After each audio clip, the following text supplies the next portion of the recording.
สวัสดีจ้าข่อยคนอีสานบ้านอยู่อุบลจ้ะข่อยมาอยู่สวิตนี่ก็30กว่าปีละจ้ะปีนี้หน่อไม้ออกหลายหลายข่อยอ่อนซ้อนข่อยก็ไปเก็บมาดองจ้ะมาเฮ็ดหน่อไม้สมบ้านเฮานี่ล่ะค่ะผู้ใดอยากเฮ็ดก็ลองเบิ่งเด้อจ้ะจะดองใส่กระปุกหรือว่าจะดองใส่ถุงก็ได้ค่ะ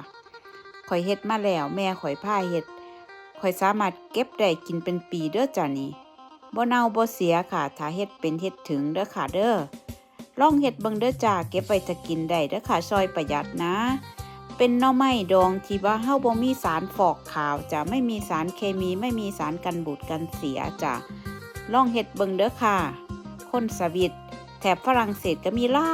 ายหน่อไม้ปีนี้ลองทำดูเด้อจ้า